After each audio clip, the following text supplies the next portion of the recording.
This week, the big story is in Greece, where an economic crisis has necessitated continuing loans from the EU. But this bailout is conditional on the Greek government enacting tough austerity measures in a move that's already creating tension. More than 70% of the Greeks are in favor of privatization. So there isn't really any major reaction or criticism to that. Greece lacks an efficient communication strategy which can explain to its citizens that we have no alternative but to follow the austerity measures. A default at present would be disorderly, not transparent, and neither would Greece nor would the European Union, in particular the Eurozone, be prepared for D-Day.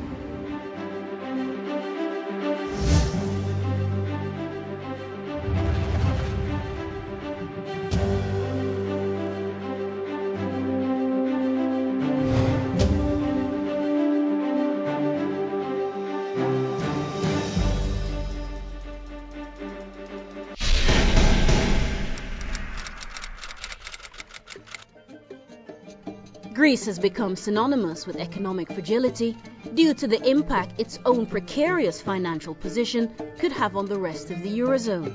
But what of its own economy? Like many other countries, Greece bailed out its banks following the global financial crisis, converting those losses into sovereign debt. And whilst low liquidity certainly has been a factor, it's not the sole culprit for the country's woes. This crisis was a long time in the making. When it finally hit front-page news in October, November of 2009, it was not a surprise. It may have been a negative surprise to some who weren't following events. But, for example, if you looked at Greece, the manner in which it was increasingly loading up on public debt or on private household debt before 2004 and after, in particular, the Summer Olympics of 2004, you could see a development. You could see a problem maturing. I worked in banking at that time, and you could see how public and private household debt were escalating. We're going through one of the worst times since Second World War. It's one of the worst crises, economic crisis. It is unfortunately perceived solely as a liquidity crisis, but it has a big chunk of capital inadequacy, if you wish. Basically, there is a level of unproductivity that is hidden a lot under the reasoning of this crisis. But if there were long-term systemic failings in the Greek economic system, why was nothing done sooner?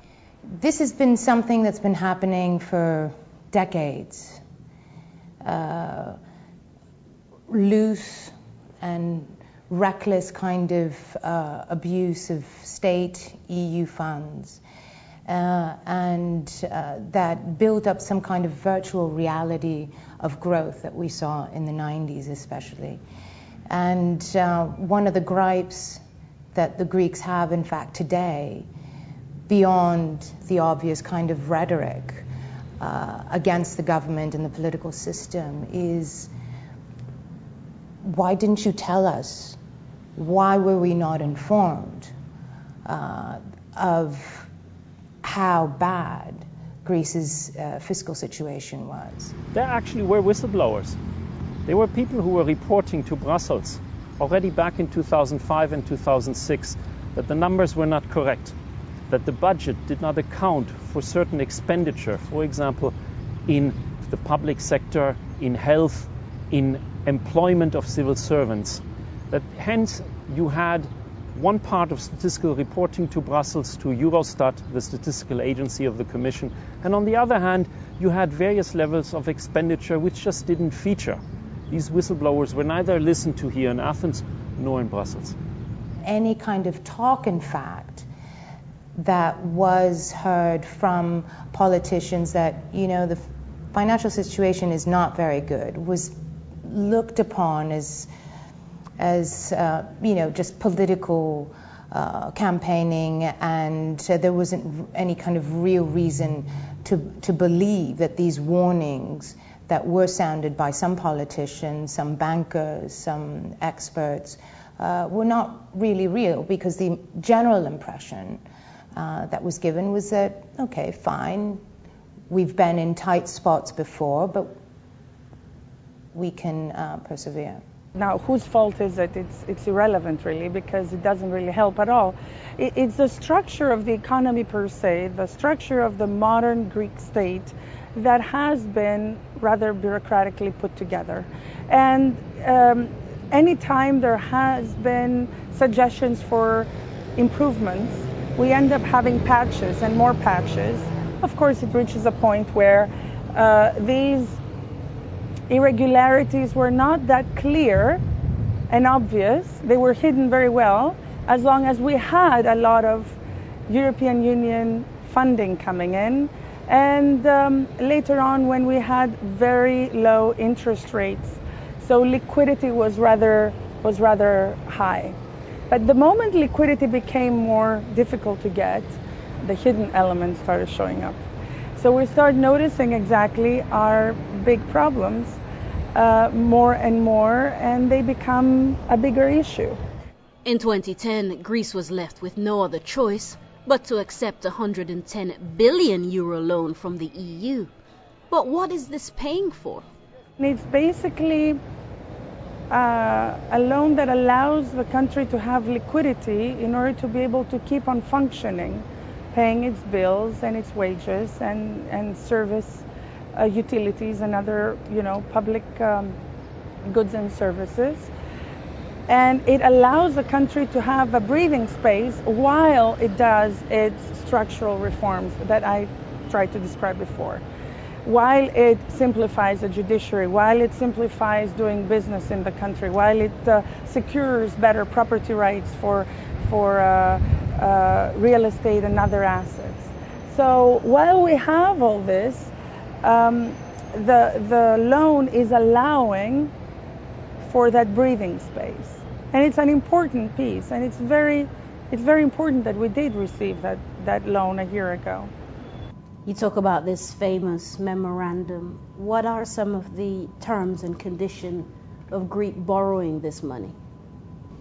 Of course, the most important condition is that Greece lowers its deficit, its budget deficit, and makes it a surplus by, in 2 years from now or 3 years from now, which means that Greece has to reduce spending, public spending, a lot, and or raise tax collection, which appears to be a more difficult task.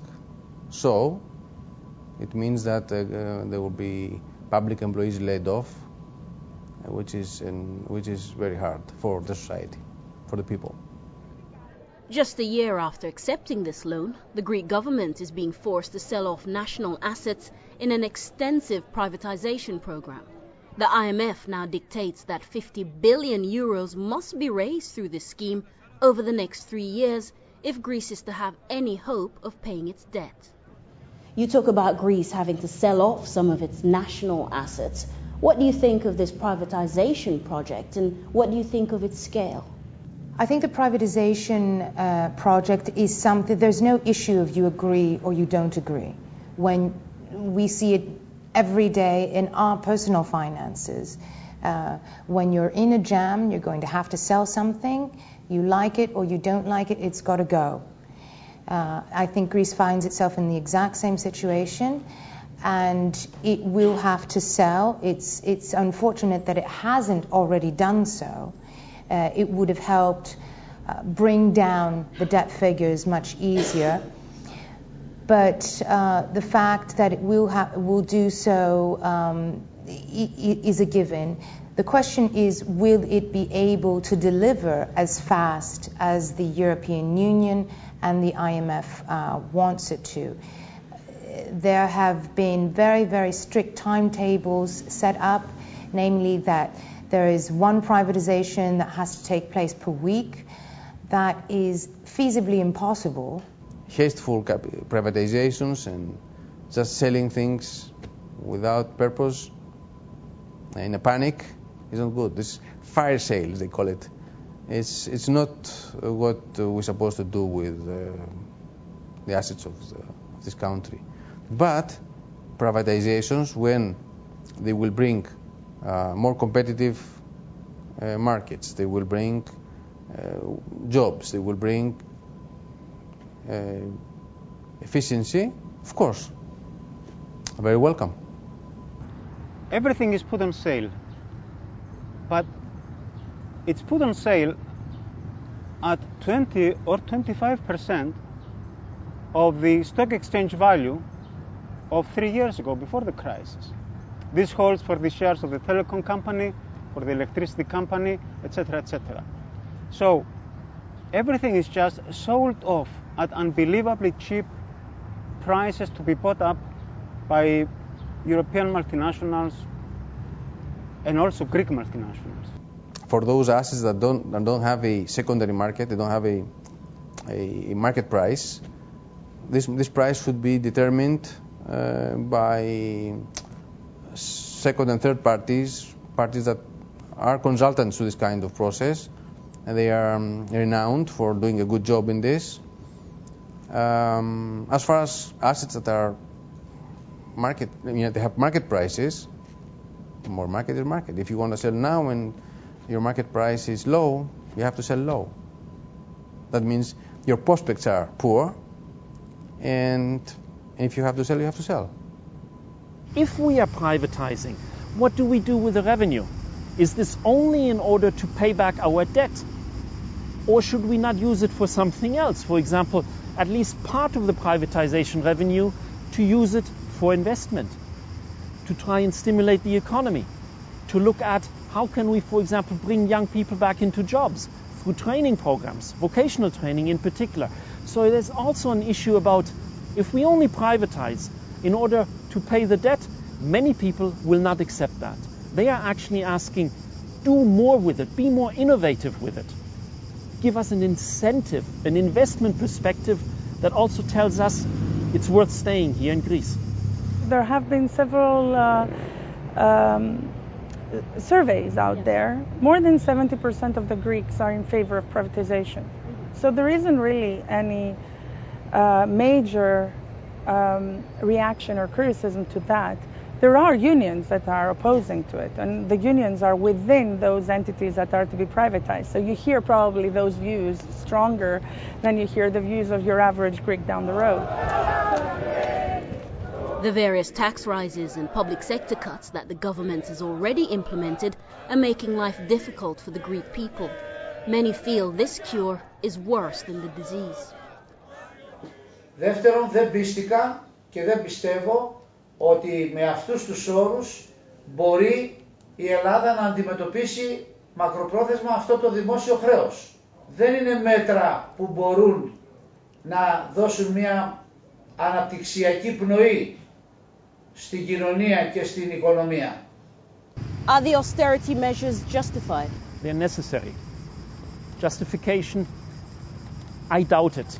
Many people here say, I'm being forced, obliged to pay for a crisis that I don't feel responsible for. That's one issue. There's also a major issue about many people saying, we in the public sector, as civil servants, we're being blamed for this. Whereas many in the private sector, many people who work as state employees in state-owned companies, they still have privileges. They've not been asked to contribute their fair share. So much of the austerity is not only about are they necessary, but how socially balanced are they? How do you explain to, you communicate to people who are being challenged, who are being obliged to pay, and who want to see that there is a sense of equity here? They will probably tolerate if they have the impression that everybody is rowing in the same boat. Accepting these austerity measures, that's hard to digest. Greece lacks an efficient communication strategy which can explain to its citizens that we have no alternative but to follow the austerity measures. And from the moment people believe that there is an alternative, they are not prepared to make sacrifices in order to help Greece to get out of the crisis in the near and long term. Recently, the tension between the people and their government has developed into large-scale protest and even violence. I'm standing in front of the Greek Finance Ministry, which was partially destroyed by protesters angry at the government for pushing through tough austerity measures. Is this fair on the government? Do the views of these protesters represent those of the average Greek citizen? George, we're in the middle of Syntagmus Square, the home of some of the most vocal protests. Is Greece in the middle of its own revolution here? First of all, let's start by saying that we do not have a revolution here in Greece. We are a democratic country. We have elections every 4 years. We have kind of demonstrations and reactions to the policy of the government, but this does not mean that Greece is under a revolution like it happens in various other Arab countries. No comparison can be drawn between the case of Tunisia and Egypt and Greece on the other hand. However, we should say that people here are angry with the government, are angry with austerity measures and with tax rises and spending cuts in terms of salaries and also pensions. Do you understand why so many people are so angry? Well, everybody is upset. Everybody is feeling discomfort. It's one of the most difficult situations we've gone through. Our families it's not we and them, we're all together, whether one is a politician or whether one is not a politician. We all are in the same pot and we're all in the same boat. Those who demonstrate are those who fear that they lose their jobs, are those who lost their jobs and they are now in unemployment, and there are people who are anxious for something to happen. They say, okay, now we cannot stay in this kind of limbo, or we need something to happen. We want a response, we want the government to act. So that's why they demonstrate. There's no clear-cut agenda that these people have. They can't even formulate a cause or a message. All they know is I'm hurting, I'm in pain, and something has to change. The most recent poll came out by one of the polling companies called VPRC. The outcome, the results of it are really astonishing. What is the percentage of people who believe that this government is following a correct policy, a correct line? 1%. I don't think there is anything similar on the planet. Only 1% fully support this government. There is another 8% who tend to support it. And there is 91% who are against it. The slogan, "Down with the government," is now a mass slogan. It's a mass demand. It is one of the central demands of the enraged, of this occupation of the squares, the indignados of Greece. They have been marred in recent weeks by anarchist youth, very militant youths who came in, piggybacked on that popular and this tidal wave of resentment and frustration, piggybacked on that to vent their separate agenda, which has nothing to do with this, with the financial crisis, but has to do with simply just destruction.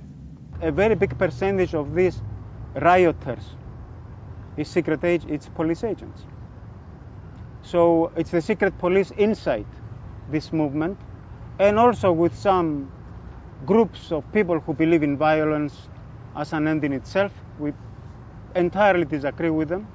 They cause a huge damage to the movement. As a Greek, as a politician, and as somebody who's a member of the government here, you had to take some very painful decisions about these austerity cuts. Could you talk me through this process? It has not been a walk in the park. It has not been at all an easy debate or conversation to have, neither with myself and my mirror, neither with myself and my colleagues. Exactly because of what you said. You know, what do we really do? What is the best option we can take for our people? Or what is the least painful option we can take for our people? So we tried in the best possible way to learn, understand, and educate ourselves and each other of the consequences. And then move this understanding and bring it to our constituents. Are they buying your arguments? The majority is buying it. The majority is buying it. The reason, of course, why the EU has taken such a hard line with Greece is because it has a huge vested interest in this situation. Despite being the recipient of numerous bailouts, the fear is, whatever the cost, Greece simply cannot be allowed to fail. The perceived wisdom is if just one single country in the Eurozone goes under, well, this could signal the end to the entire European project. What would a default mean for the country? A default at present would be disorderly, not transparent, and neither would Greece nor would the European Union, in particular the Eurozone, be prepared for D-Day. On the other hand, immediately any disorderly default would basically wipe out the Greek financial sector, in particular Greek banks, and also affect with spillover consequences insurance companies, Greek and foreign, who are operating here. But it doesn't stick only to Greece. The Greek issue extends way beyond Athens and Saloniki. You would immediately have ripple effects in Ireland, in Portugal, and possibly countries who today still think that they are rather safe, home and dry. Because their financial sectors, given how they are interconnected, but also given how they have stocked up on Greek debt, they would also have to bear the consequences. And even bear in mind, there are many who hold Greek debt in Europe. And they've also bought credit default swaps to insure themselves against an eventual default. Many of these CDS have been sold by US American banks. So the Greek crisis and a potential default would also extend to the United States and potentially affect the recovery prospects there of the economy. It's not just going to be a euro crisis, it's going to be a global crisis. We can't really afford an additional global crisis. We've had a few too many. So yes, I agree with you. It is indeed something that should be avoided. And as I was trying to say earlier, we really need to find out the magical focus of how to avoid it. And just concentrating on the liquidity aspect, I don't think it will do it. We've been doing that for the last 12 months, and we keep on seeing downgradings from rating agencies. So something is missing. Something is not there. At present, basically the fate of Greece is in the hand of the international credit rating agencies. If they further downgrade one more step, Greece, then it is in default. Then D-Day is here. That immediately has consequences. If Greece does not make it, and it does default, I think the nation as a whole will go back 10, 20 years. Since the filming of this program, European leaders have acknowledged that a Greek default is practically inevitable. They're discussing measures to try and stave it off, or at least minimize the impact of such an event. Whatever the ramifications for other countries, the Greek people and their government look to have many difficult years ahead.